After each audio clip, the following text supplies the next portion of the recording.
नमस्कार, वंदे मातरम। मैं हूं श्यामगिरी। आप देख रहे हैं हमारा चैनल मुद्दा भारत का। मुद्दा भारत का यानी मुद्दा आपका। आज का हमारा मुद्दा है महाराष्ट्र में हुए कृषि उत्पन्न बाजार समिति के चुनाव के परिणाम का।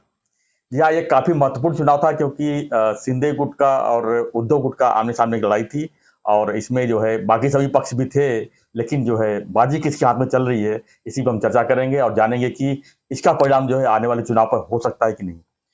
सत्य साहब, ये कृषि उत्पन्न बाजार समिति का अगर बात करें तो जिसमें जिस तरह से वोटिंग प्रक्रिया हुई थी, जिस तरह से परिणाम आ रहे हैं, हालांकि लोगों को ये समझ में नहीं आ रहा है कि कृषि उत्पन्न बाजार समिति का चुनाव क्या होता है। हाँ, ये तो शहर में जो जी रहते हैं जी, उनको इतना ज्यादा तो मालूम उसके बारे में थोड़ा जानकारी दीजिए और जो इस समय चुनाव के परिणाम आ रहे हैं उस पर आप क्या कहेंगे कि हाँ। क्योंकि आने वाले चुनाव में इसका असर पड़ सकता है क्या? सर, कृषि उत्पन्न बाजार समिति ऐसी एक संस्था है जी कि जो हर एक तालुका, जिला, गांव जहाँ पे जी जी वो मार्केट रहता है, जहाँ पे कृषि फार्म में जो बनता है माल, यानी कृषि यानी उत्पन्न जो किसानों है, का खास किसानों का बेचने का और ये करने का वो जगह रहती है। जी और शेतकरी ही मेंबर रहते हैं उसके, और जो वहाँ पे आके अपना ये जी जी बेचते हैं, जो भी है वो।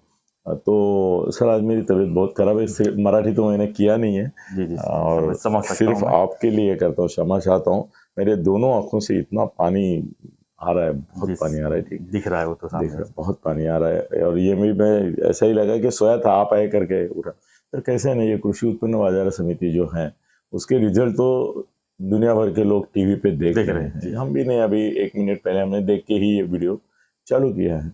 सर, ऐसा दिख रहा है कि अभी हम ना एक एक पार्टी का कोई मूल्यांकन नहीं नहीं करेंगे, करेंगे। क्योंकि इसमें क्या हुआ है कि कई जगह एनसीपी और बीजेपी साथ में है, ओह! एनसीपी और बीजेपी। बीजेपी और कांग्रेस अलग से अकेली लड़ रही है। तो हम अभी जनरली महायुति और महाआघाड़ी का जो एक जी, जी। दिख रहा है आंकड़ा, उसके ऊपर बोलेंगे तो सही रहेगा। फिर हम कोई मिस्टेक नहीं करेंगे उसके आकलन में। तो सर, अभी ऐसा दिख रहा है कि महायुति मतलब शिंदे गुट और और भाजपा। बीजेपी जी। मिलके जितने सीट्स मिल रहे हैं, अभी संख्या क्या है ना, एक 2-2 मिनट के बाद बदल रही है, मगर वो परसेंटेज वही रह रहा है कि अगर इनकी 30 है तो उनकी 60 है, इनकी 60 है तो उनकी 120 है। इस तरह से चल रहा है। तो महाआघाड़ी जो है वो डबल में है, ओह! डबल डिफरेंस में। डबल डिफरेंस है। मतलब जिनके भी महायुति के आएंगे उससे डबल उनके आ रहे हैं। सर, मुझे ये बहुत देखो, शिंदे साहब और फडणवीस साहब हमारे दोस्त हैं। वैसे तो बोलना जाए तो वहाँ भी अपने दोस्त बहुत है। मिलिंद नार्वेकर है, वो तो उद्धव जी का राइट हैंड है। उनका लेफ्ट हैंड है संजय राउत, वो भी अपना दोस्त है। तो ऐसा है कि अ, सर, ये अपने दोस्तों के लिए बुरी खबर है। हम इसका चुनाव बीजेपी और शिवसेना के लोग हार चुके हैं। किसका? पदवीधर मतदार संघ का, ग्रेजुएट जी, कॉन्स्टिट्यूंसी। जी, जी।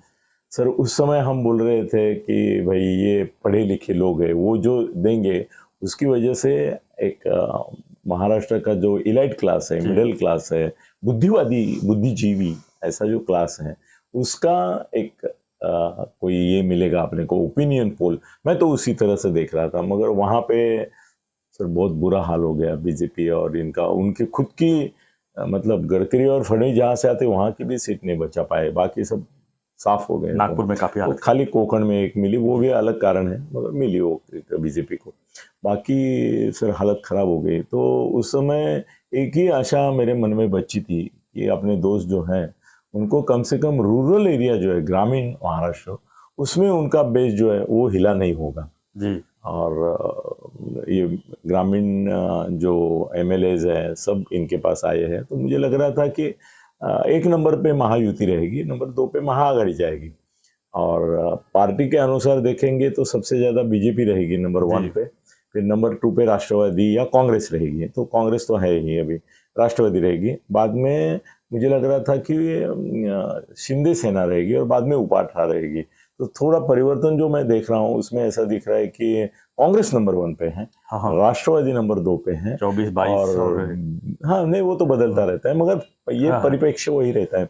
बाद में तुम्हारी नंबर 1 कांग्रेस, राष्ट्रवादी, बीजेपी, फिर शिवसेना उबाठा और शिवसेना शिंदे। हिंदी। और बाकी फिर अदर्स में जाते हैं। तो सर शिंदे उबाठावर ये समान ही है ऑलमोस्ट, इनके एक तो इनका एक, उनके दो तो इनका दो, उनके चार तो इनका चार, उबाठावर इसमें तो वो एकदम बीच दरार पड़ गई ऐसा लगता है। और कांग्रेस और ये दोनों मिला के तो सर बहुत ही आगे जा रहे हैं माविका इसके, बीजेपी के और इसके। तो सर मुझे एक आशा थी अपने दोस्तों को अगले चुनाव के संबंध में कि भाई चलो ठीक है, इलाइट क्लास जो है, मिडिल क्लास जो है वो थोड़ा नाराज था, वो पेंशन का एक मुद्दा था, बहुत सारे मुद्दे थे, और मिडिल क्लास थोड़ा अनॉयड है इन लोगों से, तो सहानुभूति भी उद्धव के प्रति है। मगर अभी मैं देख रहा हूँ कि आम जनता जो ग्रामीण है जी, वो भी सर महाआघाड़ी के साथ चल रही है, क्योंकि ये कृषि उत्पन्न बाजार समिति के चुनाव में उनको इतना वोट है, और ये पार्टी लेवल पे लड़े गए थे। जी। और बड़े बड़े नेता उसमें, दिग्गज नेता सभी पार्टियों के उतरे थे।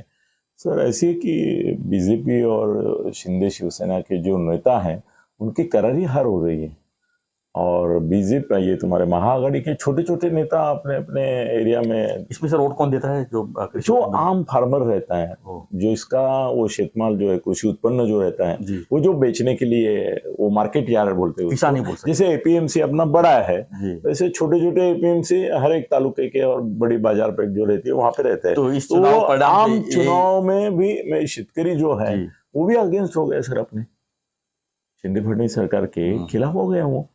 अभी उसकी ये सोचनी पड़ेगी, क्योंकि बाजार कमेटी में थोड़ा लोकल इन्फ्लुएंस रहता है, उम्मीदवार कौन है, जातीय समीकरण इतने प्रभावी नहीं रहते, मगर कौन अपने को यहाँ पे ये अपना अर्थव्यवस्था जो है कृषि उत्पन्न बाजार समिति को कौन अच्छी तरह से अपने को न्याय दे सकता है, उनको वो चुनते हैं। मगर सर अगर ये रिजल्ट रहा तो मैं बोलता हूँ महाआघाड़ी सीधे केकवॉक की तरह चल के जाएगी सत्ता की तरफ आगे वाले चुनाव में, और लोकसभा में भी इसका परिणाम अगर होता है सर, विद्वान लोगों की ये पदवीधर मतदार संघ और ये कृषि उत्पन्न बाजार से दोनों के ये अगर देखते हैं तो जो कुछ लोग नाराज है बहुत। और दूसरी एक बात दिख रही है कि आधे कट जाएंगे सब जहाँ पे है वो, मतलब अभी 42 हैं बीजेपी और शिवसेना मिलके, सर वो शायद हो सकते 25 तक नीचे गिर जाएंगे, और 23 इनके रहेंगे आघाड़ी के, या आघाड़ी के 25 होके इनके 23 हो जाएंगे, शिंदे और इनके। तो वो लोकसभा के लिए मोदी साहब के लिए भी अशुभ लक्षण है। और महाआघाड़ी अगर इस तरह से एक रह पाई और रहेंगे अभी, तो उनको भी एहसास होने लगा है साथ में रहने में फायदा है। अरे साथ में रहेंगे तो सत्ता में आएंगे ना सर, सब मंत्री बन जाएंगे, खाने पीने का बंदोबस्त हो जाएगा ना, तो क्यों झगड़ेंगे, बोलेंगे बाद में झगड़ेंगे, पहले चुन के तो आते हैं। और यही भावना मैं दिख रहा हूँ मेरे दोस्तों में, जो मेरा यही कारण है कि भाजपा जो है एनसीपी को अपनी तरफ खींचने की पूरी तरह से तैयारी कर रही है। सो वो तो फंस चुका, मैंने कल डिक्लेयर कर दिया कि अजीत दादा किसी भी नहीं, मतलब तैयारी वही थी मेरे ख्याल। हाँ मतलब वो इसलिए वो सोच रहे थे कि, मगर वो नहीं होने वाला है। वीपी पवार साहब लास्ट में भी मेरे को लगता है कि पहले चुन के आएंगे, बाद में चुन के आने का, जैसे शिवसेना ने बोला कि all our options are open, वैसे वो भी बोल सकते हैं कि ऑल ऑप्शन ओपन। वो दिल्ली में अगर आ जाता है मोदी साहब का, और वो भी अच्छे मेजोरिटी से, तो वो कुछ भी कर सकते, उसके बारे में अभी नहीं बोलेंगे, मगर पब्लिक खिलाफ हो रही है, ये बात सच है। और इसमें सर मैं दोष थोड़ा सा बीजेपी और शिवसेना जो अपने शिंदे साहब के, उनको भी दूंगा कि वो जिस तरह से पब्लिक के अप्रोच होना चाहिए उनका, वो नहीं है। वो ना मीडिया मैनेज कर रहे हैं, ना एंटी मीडिया मैनेज कर रहे हैं, ना लोगों में जाके अपने विकास कामों के बारे में। मोदी देखो जब भी बोलते हैं विकास, बिल्कुल इसके ऊपर, उसके अलावा कुछ बात ही नहीं निकलती, ये खाली रिएक्शन में फंसा। बीजेपी का कोई भी नेता मुंह खोलता है तो किसी ने कुछ रिएक्शन दिया है, उसके ऊपर रिएक्शन, मतलब ये जैसे ना कोई किसी को कुछ चीज की एलर्जी रहती है, वो खाने के बाद उसको एलर्जी आती है। ये पूरा पॉलिटिक्स एलर्जी पॉलिटिक्स हो गया बीजेपी का और इसका, कि कुछ उन्होंने बोला उसकी एलर्जी इनको आती है, वो एलर्जी दिखाई देती है। सर कंस्ट्रक्टिव पॉलिटिक्स, लोगों का दिल जीतने का पॉलिटिक्स, पेपर में ऐड देकर लोगों का दिल नहीं जीता जाता, ये भी सिद्ध हो। बिल्कुल। और ऐसा हो रहा है कि दिन ब दिन उद्धव ठाकरे जो है सर, अभी कल एक सर्वे आया है, वो देख के तो मैं और चिंतित हो गया। मुख्यमंत्री भी नंबर 1 में आ गए, मुख्यमंत्री नंबर 1 उद्धव जी, 27 उनको, 27 उनको है, फडणवीस को 25। फिर बड़े बुरे लक्षण है सर, अगर सुधर जाओ नहीं तो निकल जाओ, ऐसी हालत है। क्योंकि और सब पब्लिक जेन्युइन है, पब्लिक है, सब जानती है, उनको दिख रहा है कि बीजेपी और ये जो है तो जिस तरह से हमको ये करना चाहिए उनको, वो भी नहीं कर रहे हैं, माहौल भी नहीं बना रहे। माहौल नहीं बन फिर बाजार समिति का माहौल कांग्रेस वाले और राष्ट्रवादी कब से बना रहे थे। जी। इन्होंने लास्ट 2-4 दिन में अपने उम्मीदवार ढलकेल के कुछ किया। सर बुरे दिन आने वाले हैं इनके लिए। जी, अभी आपकी कोई कमेंट है तो बताइए। हमारा कमेंट ये है कि सर ये जो चुनाव थे ये समझ लो ग्रामीण प्रक्रिया का चुनाव है, इसमें शहरी ग्रामीण प्रक्रिया हाल चुके हैं। ग्रामीण मतलब कि ग्रामीण किसके साथ में है ये चुनाव का परिणाम दिखाता है। तो बुरी बात। चुनाव परिणाम सामने है कि इसमें महाविकास आघाड़ी अगर बाजी मारती है, मार ही रही है, मारेगी, अगर मार लगातार गई, आगे यही उनका उपक्रम डबल में चालू जा रहा, रही है।